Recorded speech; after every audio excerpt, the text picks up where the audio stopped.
Selamat pagi Pak, dimanapun Bapak berada. Hari ini saya Felix Chow, saya dari kelas 11 Minat 2. Saya akan mempresentasikan hasil literasi mandiri yang sudah saya lakukan mengenai materi gereja. Oke, mari kita mulai. Pendapat saya mengenai gereja itu, saya berpikiran bahwa gereja itu adalah gedungnya pertama.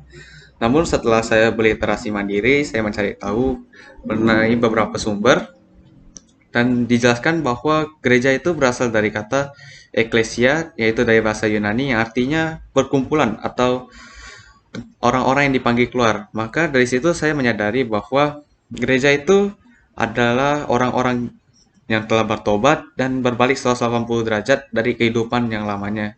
Berarti berubah dari yang sering berbuat dosa dan bertobat menjadi orang yang percaya pada Tuhan. Jadi ini membuka pikiran saya bahwa gereja itu bukanlah gedungnya, melainkan orang-orang yang berkumpul, itu orang-orang yang sudah mau bertobat dan mengikuti Tuhan. Namun, saya juga menemukan sumber yang mengatakan pada ayat di Alkitab terdapat pengertian gereja, yaitu pada Kolose pasal 1 ayat 18. Di sana mengatakan bahwa ialah kepala tubuh, yaitu jemaat. Ialah yang sulung, yang pertama bangkit dari antara orang mati, sehingga yang lebih utama dalam segala sesuatu. Hal tersebut saya dapatkan dari Kolose pasal 1 ayat 18. Pada ayat tersebut tertulis kata jemaat, yang tak lain adalah gereja. Gereja digambarkan seperti tubuh yang memiliki kepala. Tubuh itu adalah jemaat-jemaatnya, dan Yesus itu sebagai kepala bagi tubuh tersebut. Jadi, arti gereja menurut Alkitab adalah perkumpulan orang-orang yang percaya yang menjadikan Yesus sebagai kepala mereka. Nah, berikut hal tersebut adalah pengertian gereja yang saya temukan, dan saya menemukan nilai-nilai ajaran sosial gereja. Yang mana di sana saya menemukan 5 buah.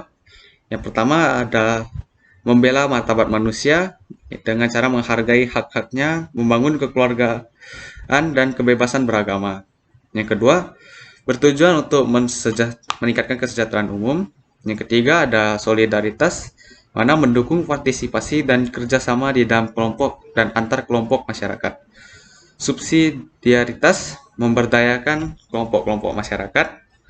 Dan yang terakhir, mengutamakan atau berpihak kepada kaum miskin. Di sini, saya sendiri sebagai murid SMA, saya tidak bisa melakukan banyak hal dari nilai-nilai ajaran sosial gereja ini karena ini lebih mencakup ke dunia masyarakat dan saya belum pernah terjun ke dunia masyarakat dan hanya berada di lingkungan keluarga dan lingkungan sekolah. Jadi yang saya lihat dari 5 hal tersebut yang pernah saya lakukan yaitu saya setidaknya pernah melakukan poin yang ketiga yaitu solidaritas, yaitu saya bekerja sama aktif dan cukup solid dalam pertemanan dan gampang diajak kerjasama dengan orang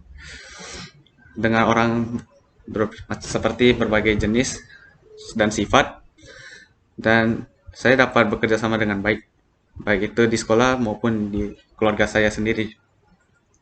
Dan saya juga melakukan yang kelima, yaitu mengutamakan atau berpihak kepada kaum miskin. Saya sebagai pelajar sekolah yang hanya mendapatkan uang jajan sedikit dari orang tua, terkadang saya memberikannya kepada orang-orang yang membutuhkan.